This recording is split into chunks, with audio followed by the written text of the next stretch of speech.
All right. Good morning, everyone, or good afternoon, depending on where you are. Thank you so much for joining us. This is Left Bank Books. We are excited to present another virtual celebrity story time. We welcome award-winning Missouri author David L. Harrison and award-winning illustrator Kate Cosgrove, who will read aloud and talk about how they made their new picture book, The Dirt Book, Poems about animals that live beneath our feet. Left Bank Books is St. Louis's oldest independent bookstore. We would like to thank all of our supporters, the supporters of David and Kate, and you for your outpouring of love for our bookstore. Left Bank Books offers curbside pickup and delivery to anywhere in the country, anywhere in the world. We have opened our doors and customers can come back inside, so you can find this beautiful book on our shelves now. We are very happy to be able to bring our event series virtual. We believe that events are a way to expand your mind and bring in new thoughts to make the world a better place. We hope that you enjoy this event, and we hope that you support Left Bank Books by purchasing a signed copy for you or for all of your friends at left-bank.com. Purchasing a signed copy of the book from Left Bank Books allows us to keep our bookstore and staff operating, and it allows us to keep this event series going. So thank you for your support. I'm Shane Mullen. I'm the events coordinator for Left Bank Books. I help produce our hundreds of author events each year with a fantastic team here in St. Louis. We will be taking questions from you at the end of the event, so you can type your questions as a comment at any point in time as you think about it. And be sure to follow Left Bank Books on Facebook and YouTube to be notified about all of our fantastic virtual events. We have events in June, July, and August for readers of all ages. Now, about today's book, The Dirt Book. 15 fun and fact-filled poems about soil, what makes it, and who lives in it. This book unearths some of the glorious mysteries that lie beneath our feet. Dirt. It's made of chipped rocks, rotting plants, decaying animals, fungi, and germs. It's food for plants and home to animals of all kinds. 15 poems explore the underground lives of earthworms, spiders, ants, chipmunks, and more. The spectacular art is oriented for an extra long view to better depict life down deep. This is David L. Harrison and Kate Cosgrove's second nature book together after And the Bullfrogs Sing. Self-Awareness, which actually featured it today in an email that I opened up before the event, featured today's book, which is super exciting. But they say this charming picture book is a splendid way to encourage an understanding and appreciation for nature and the often unseen life that inhabits the planet alongside humans. The illustrations are rich and elaborate, and the delightful poems keep the audience cheerfully bopping along to the rhythm of dirt. And now about today's speakers. David L. Harrison's books have received state awards in Kansas, Missouri, Michigan, Arizona, South Dakota, Indiana, Texas, Kentucky, and Virginia. Awards include the IRA/CBC Children's Choices, NCTE Notable Poetry Books, and Bank Street College Best Books. The David Harrison Elementary School in Springfield, Missouri is named in his honor. David lives in Springfield, Missouri. And Kate Cosgrove has received many awards and honors for her artwork, including a 2018 Highlights Foundation Scholarship. Kate's debut as a picture book illustrator was And the Bullfrogs Sing, also written by David L. Harrison at Holiday House. She lives in Lansing, Michigan. And now, without further ado, I'm so happy and proud to welcome our guests for today, David L. Harrison and Kate Cosgrove. If you would please help me in warmly welcoming them to the screen, give a large round of applause so that everyone knows that you are here and so that we can hear you from afar. Hello. Can you hear everyone? They're here. Yes. Okay. Well, do we begin? Yes, absolutely. Let's go. Kate, do you want to go? Do you want me to start? How would you like to do this? I'm fine with whatever. Do you want me to talk about the art before we get to the book, maybe? Sure, that's fine. Why not? All right. Are we starting with the slideshow? Sure, we can just do that real quick. All right.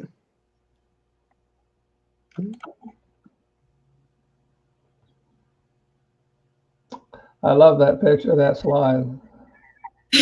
Thanks. So my name is Kate, and I make books for kids. You can go to the next one. I was born a slightly weird kid who loved to draw. Go to the next one. I graduated with an art degree from Michigan State University. Next one. I made art and I sold paintings and I drew every day and I worked as a graphic designer for years. And I submitted a lot of stories to publishers and agents, and I heard a lot of the word no, no, no, no. But I didn't give up and I kept drawing, and finally an agent said yes. And she helps me find projects to illustrate, like my 2 nature books with David. Yay. So now I'm a slightly weird adult who still loves to draw. And now I get to make books. And I try to draw every day. It's like exercise to me. And that's, oh, and then this is how the process of how to illustrate a book. So a publisher called Holiday House hired me to illustrate David's book. They sent me a contract. They gave me the words from David. And next slide. I started with a sketch, and the editor came back to me with some changes and we polished it up, and then it ended up in the final art stage where it went to the publisher for type and production. That's where they put the words in. And that one is blank. We'll just go to the next one. And that's the end. David? Okay, well. Yeah, there were some blank screens. I don't know what happened there. We had to share that last minute, so sorry about that. They were just a little bit too exciting. Well, I think the blank, the dark screen must have been one about the dirt and the dirt. Yes. Okay, I'll give you something like that too, by way of introduction, minus the fancy slides and stuff, because I didn't come in on slides, and I'm still having a hard time getting used to it. Although under great pressure, I do occasionally do a PowerPoint. I began writing for kids a long time ago, more than 50 years. I just celebrated my 52nd year this year. And sometimes they're poetry, sometimes fiction, sometimes nonfiction. I draw a lot upon my musical background. I used to be a very active trombonist, playing in dance bands, symphonies, jazz, whatever. And I became a scientist, a biologist. So a lot of my background has to do with my fascination with living things and where they live and how they reproduce and life cycles and habitats and all that. So 7 years ago, 2014, I had an idea about things that live in the dirt, well, just dirt. And I mentioned it to our editor, Grace Macarone at Holiday House. I usually get to New York every year, although I live in Southwest Missouri. And I've been doing that for, 40 years or so. And a lot of my books come from those personal visits and brainstorming. So in this case, I said, Kate, Grace, what do you think about just doing a book about dirt? And I gave her some ideas, and so she said, yeah, why not? And we've worked together before, so she has a pretty good idea of how I go about things. But when you start trying to think of a book in terms of an artist and what he or she is going to have to portray, you have a partner in picture books, and you have to at all times be aware of that. So one of the first ideas I had was borrowed from Einstein. Um, Albert Einstein created in his imagination an elevator. It was an elevator filled with a laboratory. Anything you wanted to do by way of a scientific experiment could be conducted inside this magic elevator descending through space. I always liked that idea, but I never thought I'd put it into one of my own books until dirt came along. Well, if we were writing about the ocean, you can swim around in the ocean. You can dive into it, and you can get in a boat and go into it, but you can't do that with dirt. You know, so I finally had to find a new vehicle, and I remembered that elevator idea, and I chose to put that into this book. And it helped me visualize how an artist might use that to go deeper and deeper into the ground. I didn't know at that point that I was going to be blessed with a second chance to work with Kate. Yeah, Kate, I just love your work, and I just was crazy about the bullfrogs and what you did with that. So when I found out I got to work with Kate again, it was yes.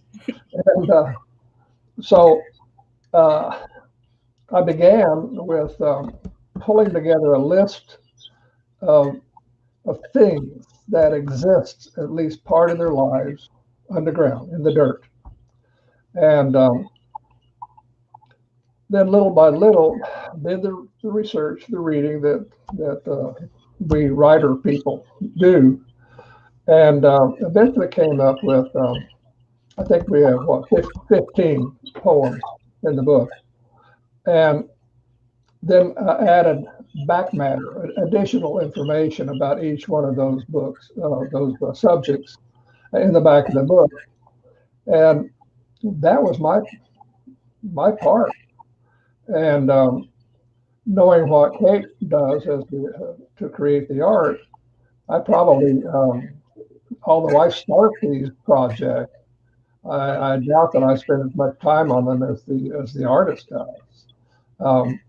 But it's still a partnership that begins with an idea that comes normally from the writer, not always, and goes from me to the artist. And of course, both of us are working with, in some houses, the same editor, the same person, and other houses with two different people. And I don't get to see Kate's work until way down the road. And so for me, it's like having an incredible party when I get to see the very first evidence of how this thing is going to look. I'll stop here for a moment, except to say that today is the day. This is June 8th is the birth date of the Dirt Book. So Kate and I have our real celebrations going with ourselves and our families and anybody we can get to hold still long enough to say, look what we did. And we're getting some really beautiful feedback. The reviews, early reviews started coming in a few weeks ago. They've all been quite positive. And Kate, I don't know if you know this, as just as I was coming on a while ago to visit with Shane and waiting for your arrival,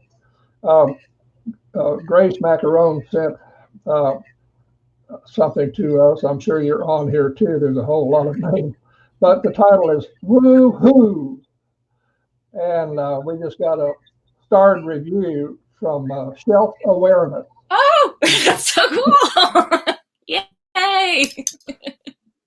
That's my first starred review. I did not know that. Because I was doing the tech stuff. Yeah.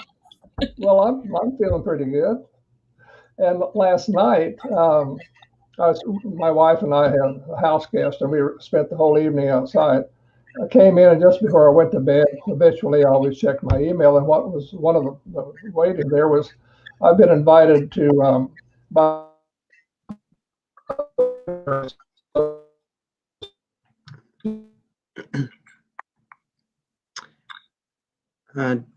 David, no. I think you may have frozen.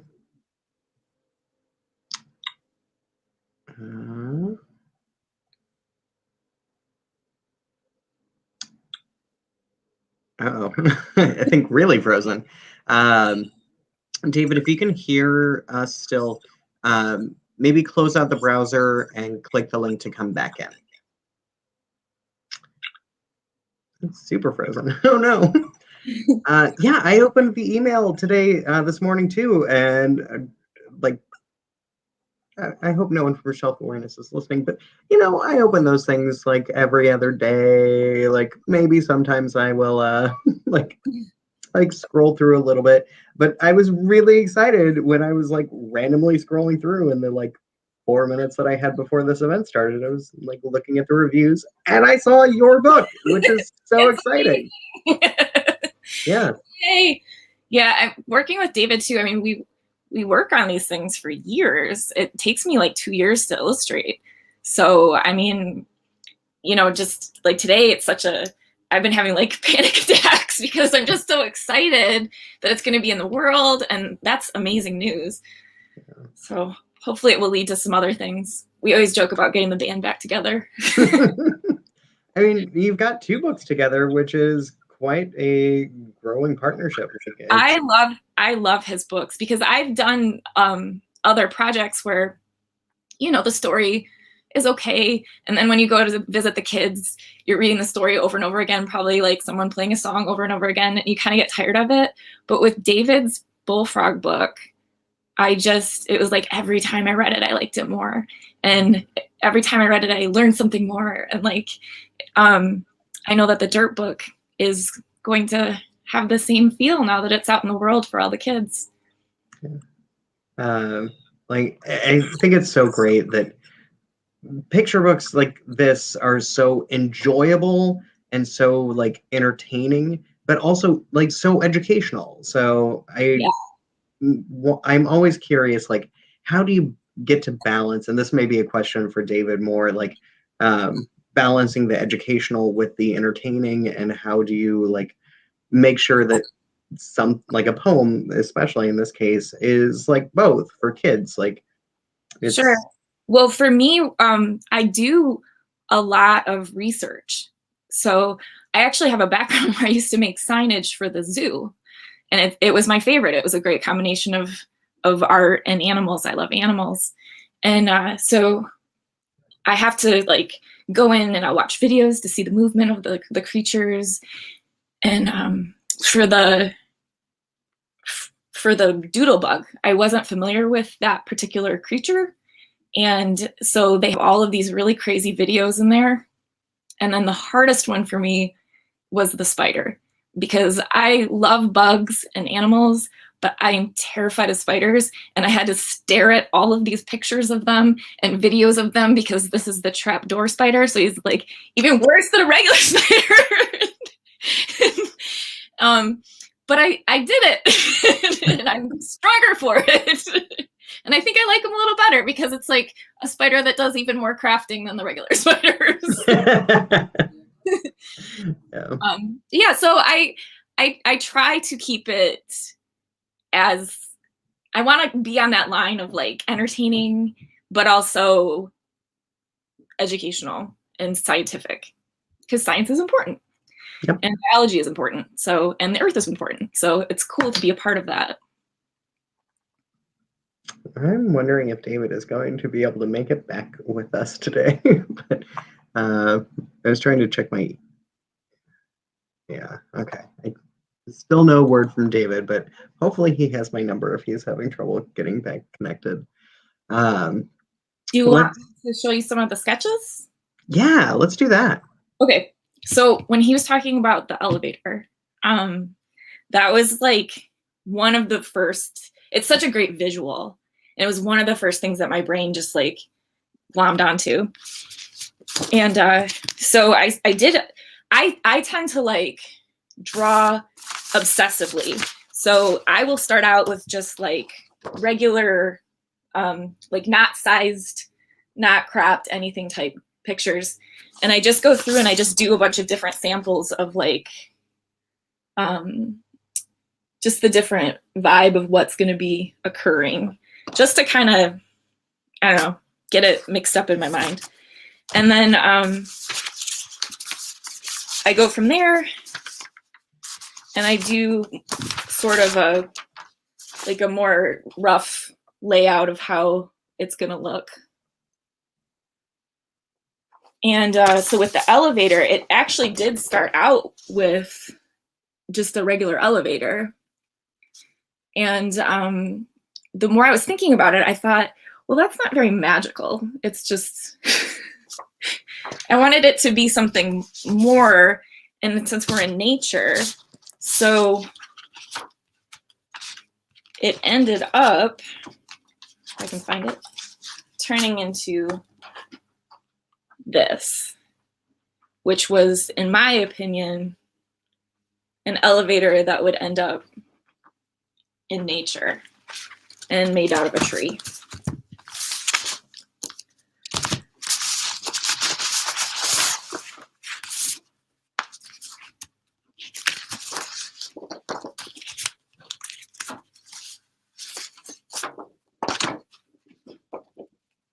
And here's some of the chipmunk sketches, and I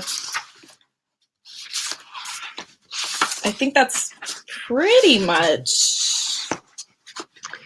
So I just talked to David, and his internet went out, but he is going to try to connect with his phone. So we'll get him eventually. And if worse comes to worse, we'll just have him on speakerphone on my phone. I can hold up the book like Vanna White. Yeah, and then I can just get like, I got to watch a bunch of videos of chipmunks doing stuff, which is never a bad time. Well, we know what your well, I don't want to call it least favorite. What your the spider, like obviously a little bit more terrifying to illustrate. Do you have a favorite that you got to illustrate? And this could be from any of your books, because And the Bullfrogs thing is also very beautiful. Thank you. I mean, I love drawing. I just love drawing. I love drawing people, and I love drawing animals, and I love drawing very like fecund nature bursting out of trees and stuff. I'm trying to think, I guess from this. Well, and the other thing too, because I draw so obsessively, I kind of sometimes forget what I've done before. And then I'll see it later. I'll be like, oh yeah, I remember you. But I don't know, like any of the little furry creatures in the book are fun. I was always a little kid that would wander around the yard and flip over rocks really quick to see what would scamper our way. And so this book is like basically my dream. Because instead of just seeing where they go on the earth, we got to go in the earth, which is very cool. And I've always been a big fan of the mole. Yep. They're so weird. Yes. Yeah. and they're like cute but awkward, which I can relate to. They're blind, right? And when I was a kid too, I had this little live trap that I would catch field mice with and try to run them through mazes and things. And every once in a while, a mole would get in there and it would have a heart attack because they just like freaked out, and it was a live trap, but not for the mole. So it's a sensitive little guy. I like him. For a second, I thought you meant somehow a mole accidentally got in your maze. And I was like, oh, how did that happen? It's like an escape room. And a horror movie. Yeah. You know, I guess they're just very sensitive. And so it ended up in the live trap, and it had like 2 sides that shut down. And then it was probably like. Did you start drawing like when you were that young? I actually started. Everyone in my family is an artist of some type. My sister's a musician. My mom bakes and sews. Our extended family, we have photographers and painters and writers. So I always joke, I'm like, I'm not special. It's just like, it's just what you did. And so from a really young age, I was drawing a lot. And then in 4th grade, we had the Young Authors Conference come through. And we did this whole session where we came up with an idea for a book, wrote the book, illustrated the book, and then they did this really cool thing where they like bound it with like that blue like spiral binding. And so you felt very cool.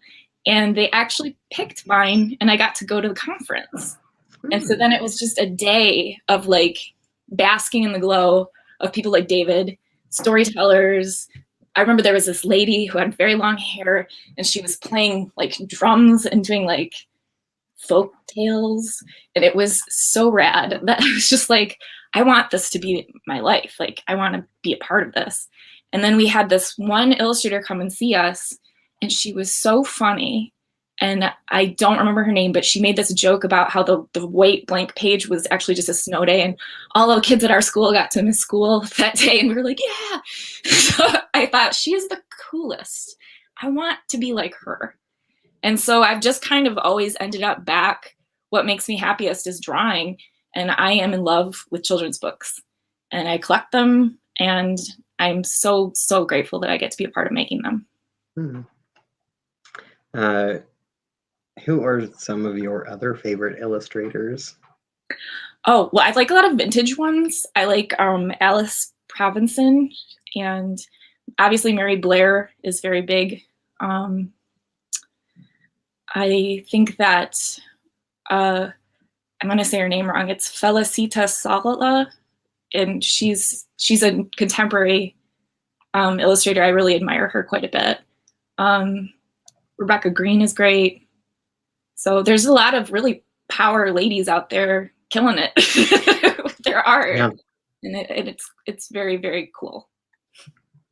I absolutely love, they throw me on the adult side most of the time, but I love going over and exploring picture books because they're so beautiful, and it's such a great way to mix like art and art, like to put incredible writing with incredible illustrations, sometimes by the same person, which is just incredible to me. I'm like, how are you so brilliant in everything? So it is one of my favorite things to do working at a bookstore. Everyone, like, it's the best. It's a medium that everyone can understand and relate and access.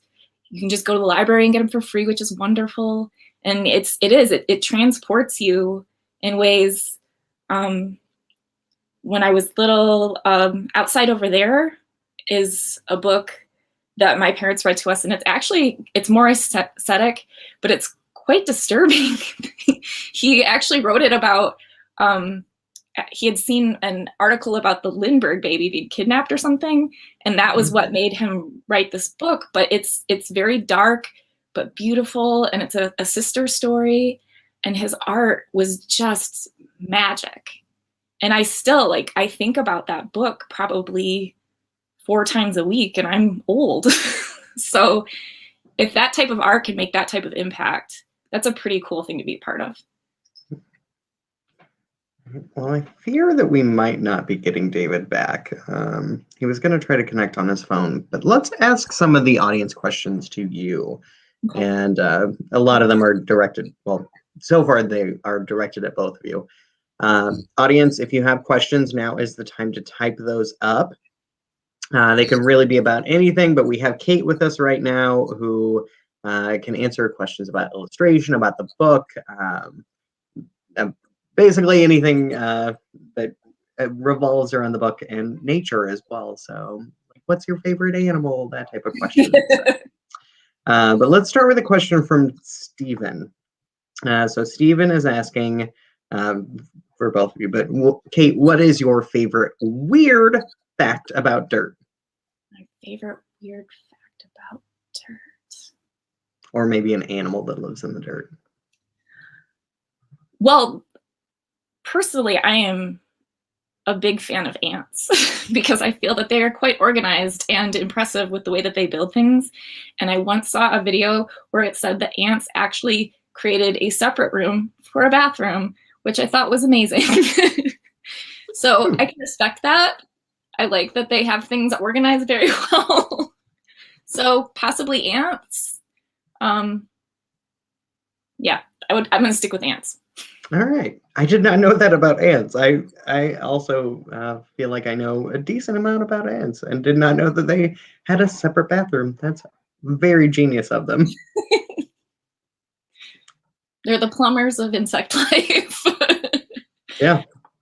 I mean, they are very, very organized and so strong too. Like for their tiny, tiny little bodies, like they can lift huge amounts of things. And there's so many different kinds. Yeah. Susan says, love your illustrations, Kate, and is very excited to tune in today and hopefully has a question for David or has a compliment for David as well.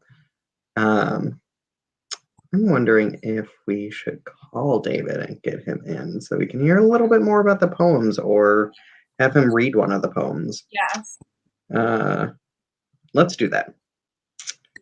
All right.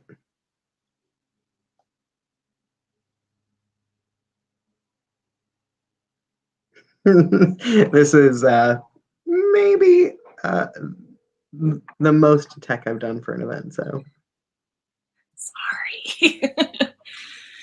Okay, well, do you want to join via speakerphone so that we can at least have you audible for the event?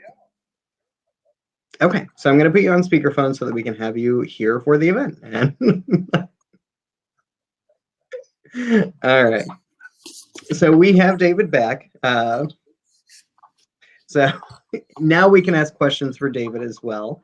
And David, I do want to say that Susan says that she's glad that she tuned in, always loves hearing how books came about, and says, hi, David. So, and we had a question from Stephen.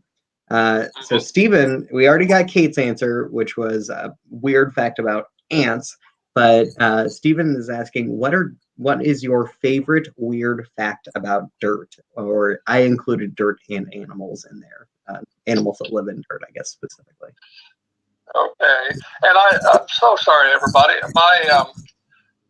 For some reason, we have lost internet twice today. And it's a beautiful weather. There's not a cloud in the sky. I have no earthly idea. But I must have done something terrible in my childhood. Okay, so dirt.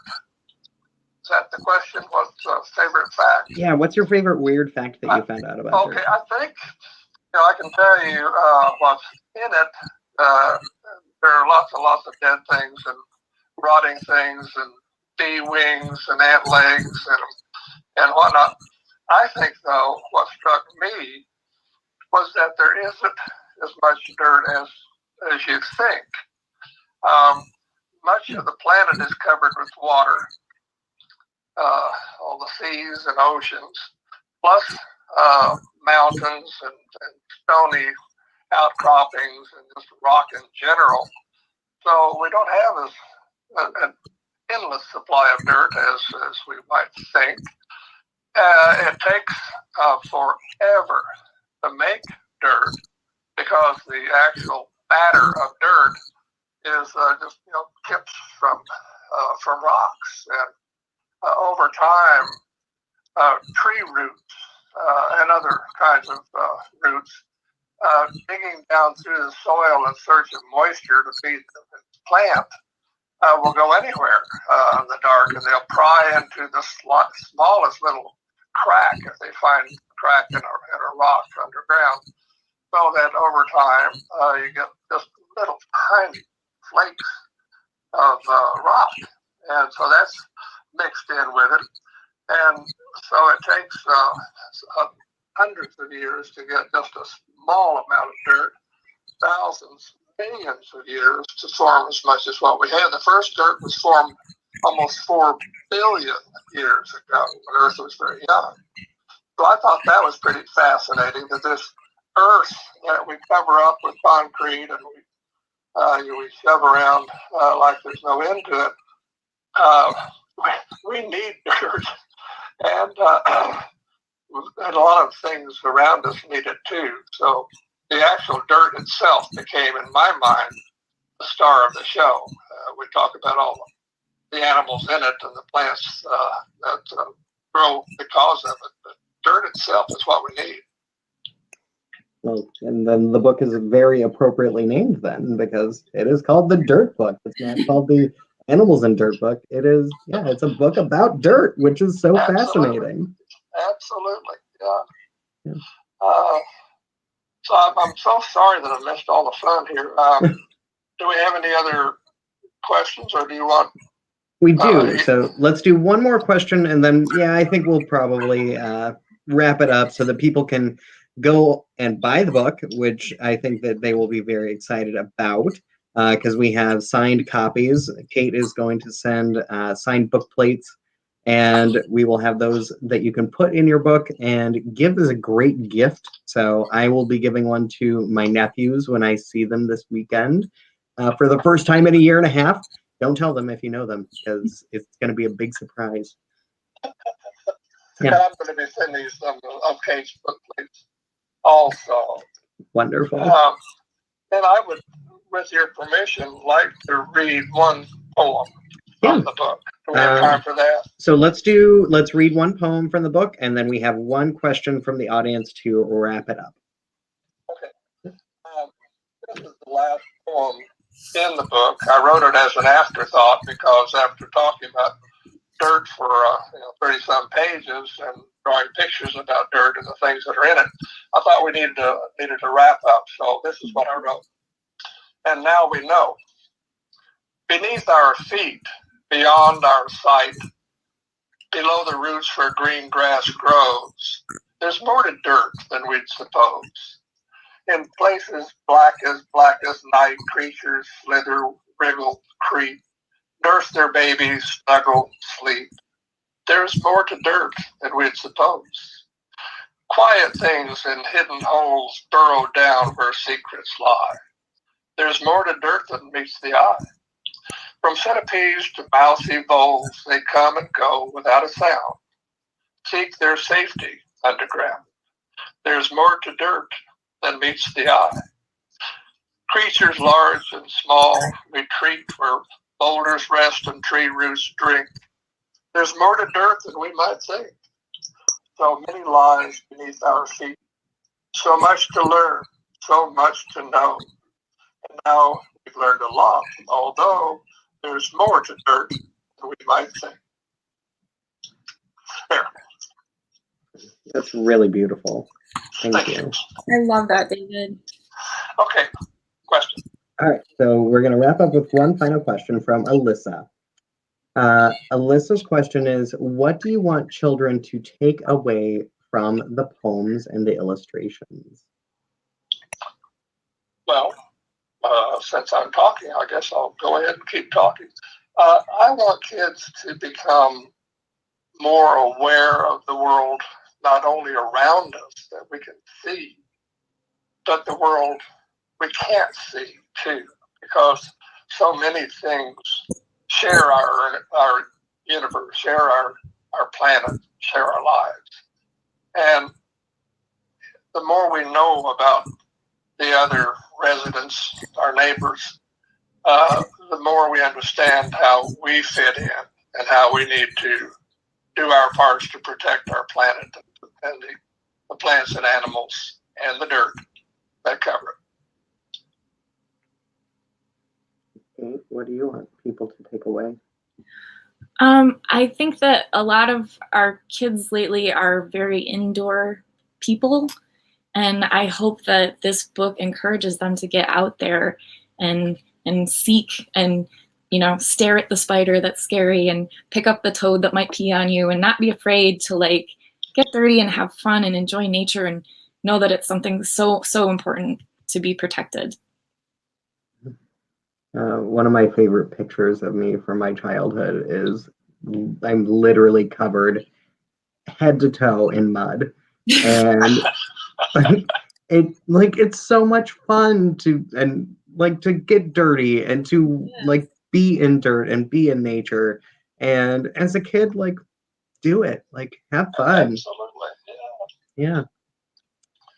Well, I'm just so sad that I failed out on you guys. But you're here. I mean, kind of. I've been looking forward to this. My computer goes, well, not the computer, but my service. Yeah.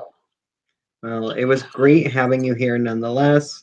I'm really happy that we were able to celebrate your book birthday with you. Yeah. It's such a big day in the life of a book, and I am so excited for more people to discover this book, and they can come in, look at it on our shelves, and figure out who you can give this book to, because it is such a great, fun gift that will entertain, educate, and just be delightful. It'll look great. Well, I thank you so much for hosting us today, and a great privilege to be in you virtually in your great store. And I hope more and more people find it, keep coming back, and I hope that some of the books they get happen to be ours. Yes, yeah. I did share the link again for how you can buy the book at Left Bank Books. It is available to pick up, to ship out, to go anywhere. We offer free gift wrapping as well. So if you do want to give this book as a gift, which I am doing, you can do that. And you can I'll even gift wrap it. If you leave a note in the comments, I will gift wrap your book for you. And then you will want to rewrap it. No, just kidding. I'm a great rapper. But really, David, it's such an honor to have you. Kate, I really hope that we are able to host both of you at the store at some point coming up soon, so that St. Louis audiences can see in person just how fantastic you are, and hopefully with less tech involved. Thank you, Shane. Thank you. I look forward to being in your store these days. Wonderful. All right, and to the audience watching, thank you so much for tuning in. We hope that you enjoyed this, and hope that you enjoyed the book. So we will see you again really soon, and we have more celebrity story times coming up in the month of June. So be sure to check out our calendar for events for readers of all ages. All right, have a great day, and we will see you next time.